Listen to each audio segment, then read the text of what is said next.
It's been just a few months since the tragedy. Is the community healing? Um, yes and no. It depends on who you're talking to, which corners of the community that you're looking in. I was just at a fire last night with a bunch of friends, and there was one guy who was like, "Come on, let's get on with it.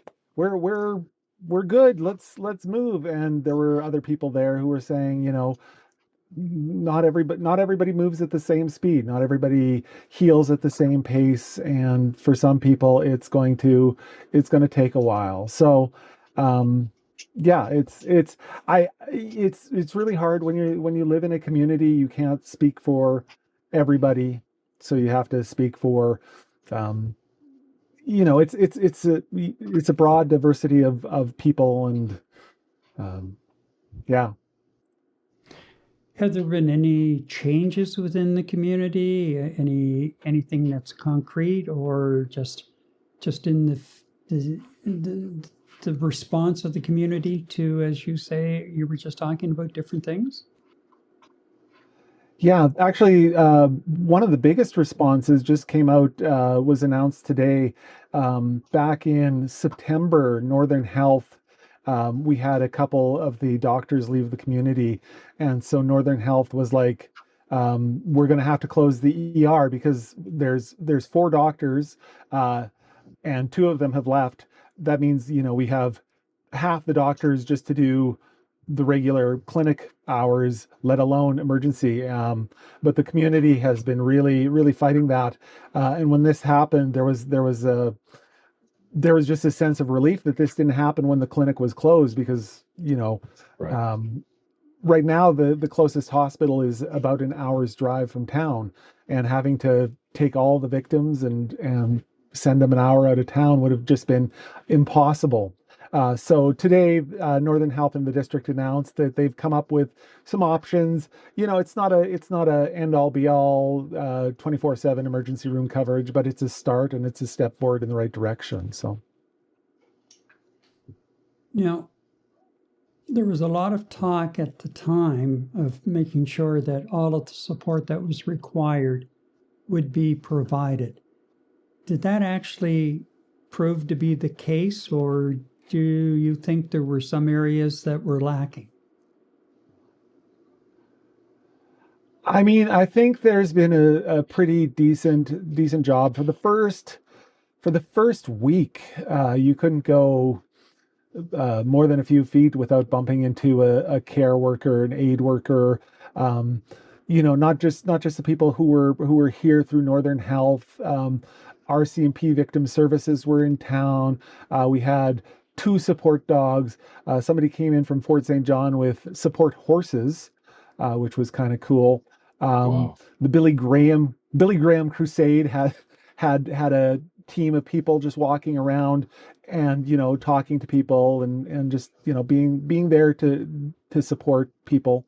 um so for the first week and a half or so, it was just like the amount of people in the community was unbelievable.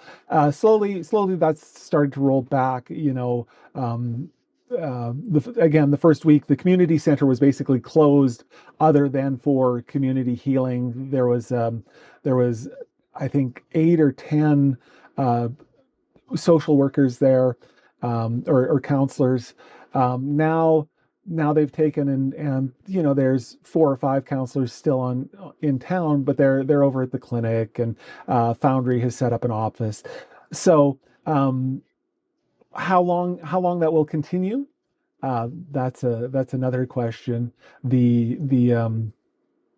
one of the things that people suspect was the cause of this was lack of mental health services in town, and now we've got mental health services as far as the eye can see. In a year, in 2 years, will that still be the case? Um, there's the possibility that it'll all kind of fall to flinders, but there's a lot of people from the community, mayor and council, and just all sorts of people sort of working to make sure that the support levels don't slide too far down the hill. Yeah. Trent, it's interesting you mentioned the support levels from various government bodies and whatnot, which is great to see that the help is getting there. And I guess my question for you is, what type of support is there for the support workers? I mean, the events were obviously very, very traumatic, and there's a lot of people involved with immediate response, immediate treatment, and then the thereafter treatment in terms of dealing with the travesty that went on in Tumbler Ridge. Are the aid workers or the support people that are there getting support themselves? Again, testament to you for your wonderful coverage of this. How are you doing? Are you getting support if you needed it there? Yeah, and I think that's the key line there is getting support if you need it. Um, a lot of people probably aren't utilizing the resources that are available as much as they probably should. I probably need to go go see a counselor a little bit Yeah. more frequently. I was today it was announced that the um, seven of the families involved in the shooting, Hmm. one for one of the victims and the five of the families with the kids who were killed or and the one wife that was killed. They uh, they announced that they were taking OpenAI to court, and they had a list of all the basically a description of the person, and then kind of what happened the day of. And I was reading that, and it was I wasn't keeping it together. Like I was just sort of um, weeping openly while I was doing that. Hmm. The governor general is in town right now, and I actually went to talk to her right after that, and she came up and was like, "Hi, I want to shake your hand." I'm like, "No, I've been like wiping my nose, and you don't want to touch my hands at the moment." But yeah, Wow. but I know the head of the RCMP detachment. He just he was off for the better part of 2 months. He just came back after a leave. The so yeah, there's people available. I know some of the depending on the person. The pastor of the Baptist church I was talking to him yesterday, and he was saying that some of the support workers have been coming to him to talk. So Hmm. yeah, there is support available for the people who who want it. Uh, Have you had any direct contact with some of the victims' families? And if so, like some of the children who were wounded, how are they doing? Yeah, so I've been I, when for the first week after this broke, this town was a media circus, and uh, there were a lot of people who were here who were doing great. They were respectful. They were friendly, but there was enough transgressive media that I really started to get a little it started to bother me. And when I see people doing kind of the wrong thing, I tend to swing the other way. So I've been basically I've left kind of an open door for all the people who want to talk to me to talk to me, but I haven't been chasing them down aggressively. mhm. I've talked to some of them because it is such a small town. I'm actually one of the I'm the town reporter, but I'm also the town photographer. So when the funerals were happening, I actually went and shot the funerals for one of the families, and that was kind of this weird, sort of. This is not me as a reporter. This is me as a photographer. I'll take pictures. I will pass them on to you, and then they're yours to do with as you want. But yeah, I've been. I feel like a lot of the families are trying to find a new normalcy, and getting approached by the local reporter all the time is not a way to um, find that. Yeah. I can only imagine how Sam Altman's apology landed in the town. What sort of reaction did it receive? I'm I mean, the standard response that I've seen is basically, "Thank you. Now do better. Thank you. Now put your money where your mouth is. Hmm. You've said something. Now back it up." And depending on who you're talking to, what that means, can be different things. I was talking to a guy who has this website he's not in town, but he's basically wants to see Canada moving forward with AI regulations, because we're one of the largest countries without any sort of AI regulations on the books. Manitoba is moving forward with restrictions on AI for kids under 16, and social media, and the local chamber has made that proposition as well. But as a country as a whole, as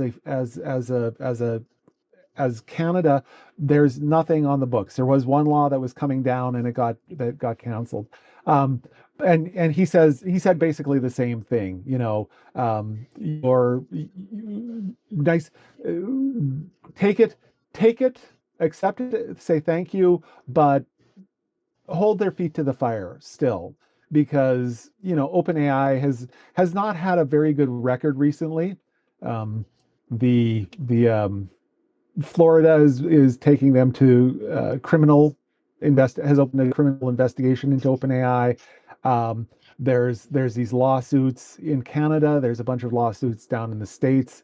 So yeah, and some people, again, you can't speak to the town as a whole. Some people have been like, "Oh, that's nice. Good on him for apologizing." Some people say, "Too little, too late." But the most people are like, "Thanks. Now, what are you going to do about it to make sure this doesn't happen again?" So, is there a bit of a fracture within the town as far as residents are concerned, or is it maybe just part of the healing process overall? Well, anytime you get people together in groups of more than two, well, groups of more than one, you're going to have a variety of opinions, right? Where do you want to go for dinner? Well, I want to go to, Spazos. I want to go to Sizzlers. You can't. So the fact that there's differences of opinions, I don't think speaks to a fracture in a community so much as that it's a community, and that there's difference of opinions. Some people voted liberal, people, not a lot of people voted for liberal, actually. This is this is a very conservative riding. But Yeah. some people did. Some people did. Um, some people voted conservative. And yeah, you can take and ride that into a fracture, but at the same time, you can take and ride that into, just saying, "Oh, we have differences of opinion." When the vigil happened, um, Mark Carney and Pierre Poilievre and all the other leaders came to town, and one of my friends, who is the most true blue conservatives that I know, he went up and he was talking to Mark Carney, and he posted something on Facebook saying, "Way to go!" I don't agree with his politics, but what he did here was necessary, and it was helpful, and it was cathartic for the community. So Hmm. so I think just because people have differences of opinions doesn't mean that it has to be a major fight. It doesn't mean that we have to go all American politics on this. Right. We can say, oh, I understand that you like chocolate ice cream. I personally prefer for mint chocolate chip, but that doesn't mean that we have to come to blows about it. Well, that says a lot about the community too. I mean, you put personal opinions on the side, and you basically hold hands with whoever is there to help you heal mentally and as a community, and you begin the healing process regardless of what opinions you might have. So it's very refreshing and for me very heroic to hear that that's part of the ongoing healing process there, and it really does dwell with me and here for you guys. So good to see that there's some progress in terms of moving towards healing. Long road ahead of you though, that's for sure. Yeah. And I mean, you talked about holding hands. That was a very, I think that, oh, we'll see what comes of it, but Mhm. I think Canadian politics in general has been a little less fractious over the last couple of months. Oddly enough, it was Pierre Poilievre on Joe Rogan where he was talking about how that incident where they were up there in front of town hall and they all held hands, Mhm. that was sort of a moment of where it changed sort of the way politics is done in Canada. I'm not foolish enough to think that it will change politics forever, that will become more consensus building and a little less, banging of heads. But the fact that when he went on Joe Rogan and he refused to say negative things about the Liberal Party because he didn't want to bring Canada's dirty laundry to the rest of the world was, kind of a stand up moment. Mhm. Mhm.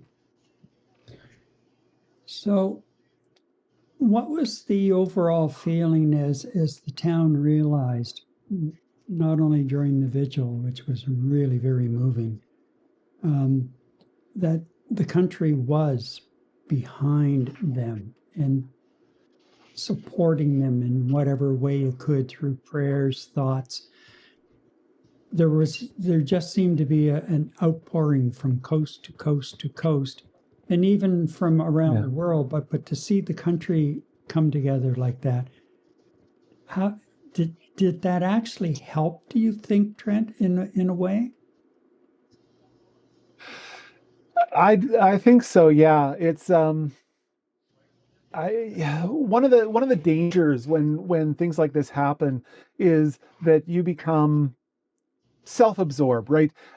When you get somebody stabs you in the leg, your entire focus is on that pain in your leg, um, and it's very common when we have trauma is to sort of go hide in a corner, lick our wounds, heal, and try and do it by ourselves.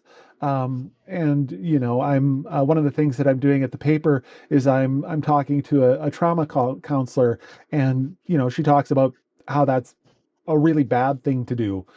That you need to be able to talk to people and interact.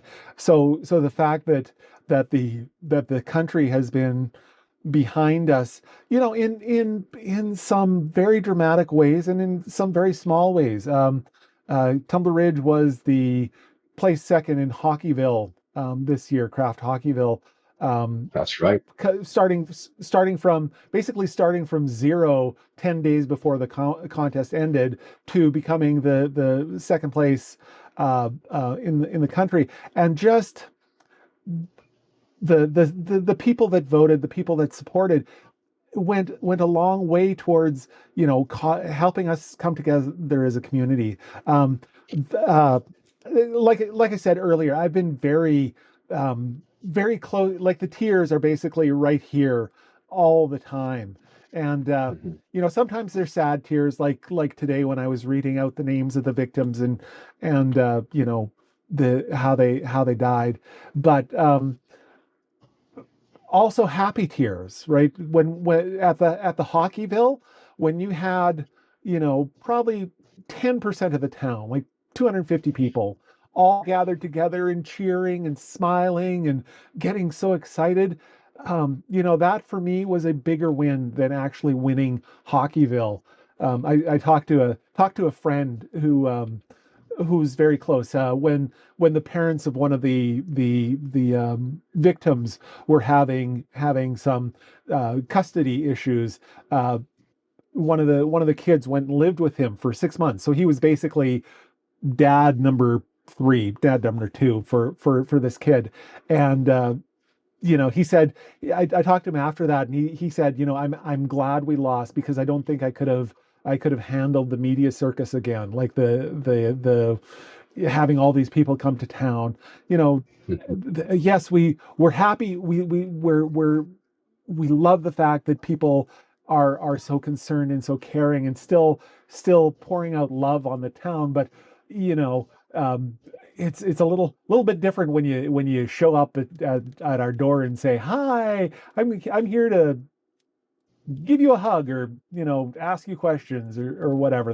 That's a different thing entirely. So Mhm. So let's talk about that now, and you've already alluded briefly to the impact it's had on you as a journalist, and you're seeking some counseling to deal with it. Yeah. But you are the person who broke that story to the world. That very early, there's a clip that we played at the beginning, and it was a longer clip, but you broke that story to the world. How quickly, after that went viral, how quickly did the phone start to ring and you were being just swamped by media requests from around the world? yeah, for the first day and a half, I realized that people wanted to know what was happening. So I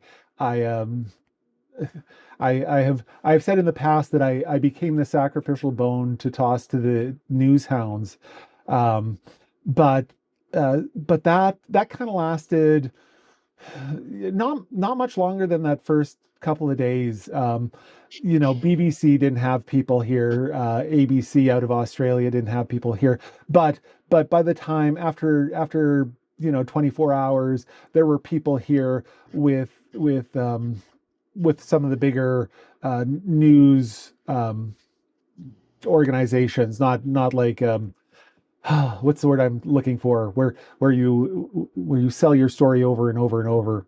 Syndications, right? There's a lot of people who would syndicate stuff so that it could be repackaged and sent to the BBC and to Australia and to Germany. So I mean, for that first couple of days, it was unbelievable. I don't use uh, um, WhatsApp, but I have it on my phone, and I was just scrolling through, and I noticed there was like 50 messages there that had all come in the first 48 hours, 72 hours, that I'd missed just because I wasn't looking there. I was looking because I was looking at other places to be contacted. But yeah, so there was like this immediate spike, and then it just sort of quickly died off as other, and then after the vigil, it really died down. I mean, people still are telling stories. People are still care about what's happening here. Mea Gebala is still, um, thousands and thousands of people across this country are paying attention to what's happening with her recovery. Um, but yeah, there's been these kind of spikes. So to sort of illustrate this point, a couple of days ago, when Sam Altman apologized, OpenAI sent the letter to me, and that's it. And uh, uh, I got a friend. I mentioned this to one of my friends who works at the CBC, and he was like, "Oh, expect to be like just dogpiled by all the media across the world." I got one phone call from CBC and one phone call from the Wall Street Journal. Um, the story itself, like I had the article linked on my webpage, and everybody just went to like I have so many pingbacks on my website, but the number of people who called me were two.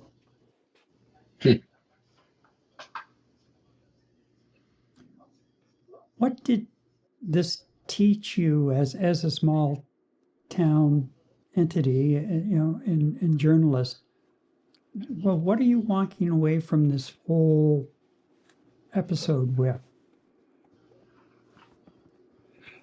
So for me, one of the things it taught me was I really like being a small town journalist. When the Luca Mangotti thing happened in Montreal, um, I was working for the paper that predated the one that I'm working at, and our cover photo that week was a mama duck and its baby ducklings walking along just through downtown Tumbler Ridge, and in my editorial I wrote, you know, in Montreal, this gay porn star is murdering his boyfriend and sending pieces of his cut up body to members of parliament. In Tumbler Ridge, our cover story is Mama Duck walking downtown, and I wouldn't have it any other way. I love that small town. Um, just the life of a small town, the heartbeats of a small town. In the big newspapers, if it bleeds it leads. And people kind of look down at those softer stories, but I find that those are the ones that reveal the heart and character of both the community and of the people who live in the community.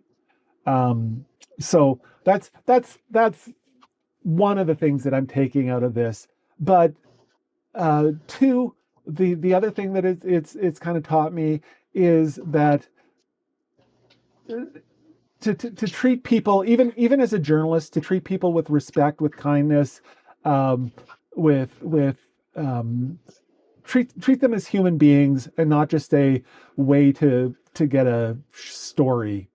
There were, like I say, the day when this happened, uh, about 3 days after this happened, Safer Schools sent the phones of all the students down to the golf course, and all the parents and all the students went down to the golf course to pick up their phones.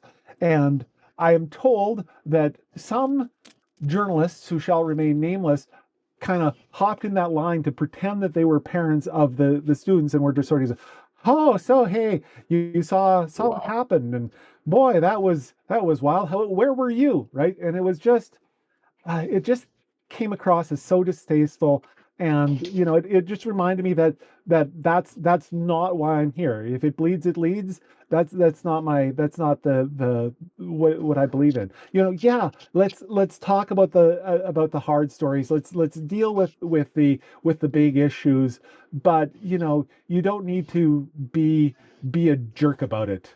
I was going to say ass, but I don't know that you can say ass on the air. Sure, you can. They walk amongst us, unfortunately, Yeah, as yeah, you just Yes. described. for sure. How has it changed you as a journalist and as an individual? So that one, I have a hard time answering this one because I was talking with a friend, and I sent him a note just to see how he was doing. This is the person I mentioned earlier who was the sort of adoptive father of one of the kids that was killed, and he said basically, um, even though I wasn't there, I see it over and over in my head, and then I try and take that and push it down, and it just sits there and stews inside me, and I feel like I've become a shittier version of myself, and and I appreciate that, and I every time I see him, I go up and give him a hug, which if you were to know me, you would say, oh well, that's a big change right there, because for me, it actually felt like, um like during COVID, I kind of started to insulate and become more self focused, more basically staring at my own belly button. And there were reasons for that. Some were due to COVID, but I came out of COVID, and people would go to shake my hands, and I would just kind of look at their hand and go, "What's that about?" Um, and I just became sort of um, a bit more standoffish, I guess would be a good way to describe it. And but after this happened, I realized, stop being just such a selfish, self-centered um, person, and care about the people in this community, care about the people, because I mean, I talk a good talk in my editorials and what I say, but I tend not to be the sort of person to go up and randomly hug somebody. And for now, at least, this is kind of shaken off that rust, and I'm finding myself being a lot more um, aware of how other people are doing, and wanting to see them uh, become better persons to recover from this. So yeah, so that's how it's changed me personally, which is terrible, because it sounds like I'm saying that this made me a better person, and I don't want to come across as saying that. But there's a sense of I'm I've shaken off some of the rust, some of the dust that was sort of gathering over the last 5 or 6 years. So Wow. An incredible story, Trent, when you look at it, and oh as you say, a small community, and all of a sudden, who would ever think something like this would have happened there? But it did. And it yeah, sounds like Yeah. the community is starting to pull slowly. and start to move forward step by step, and you, and with everything that you went through, and I know exactly how you were feeling as the phone was ringing and you were totally overwhelmed by these various news organizations calling you from all over the world. It's when you're trying to get the story out to your local people as well. And I remember you Yeah, saying that in one of the clips I watched of that you put up on your site in the early days, and that was, I have to take some time now and get caught up and get my community caught up on the yeah, story. Um, so community first, absolutely. And wow, it's just I think having this side of a journalist's story, so people don't see it, and yeah, especially in small towns where, as we all know, local news is disappearing at a rapid rate. In a lot of cases, it's gone, and this is what you need the most. And kudos to you for picking up Yeah. and carrying on with your Tumbler Ridge Lines, and doing and serving the community and the region as well. So I wanted to thank you for taking the time out to speak with us tonight. Certainly, like I say, it's a story that's going to be etched in a lot of people's minds for a long time. And wow, all the best Yeah. And if you don't, into the and if community. you and if you don't mind my saying, Trent, you're truly an inspiration. Keep up the fantastic work there, not only as a journalist but as a human being. You're obviously there for your neighbors, and I find that truly inspirational. You're truly an inspiration, and I also believe very firmly that your neighbors are very inspirational people as well. And I think much of Canada, if not just Canada, the world can actually learn how people can get together in the most difficult circumstances and show what humanity is all about. So I really want to thank you for sharing your story with me and with Gary here tonight. thank you. Thank you for having me.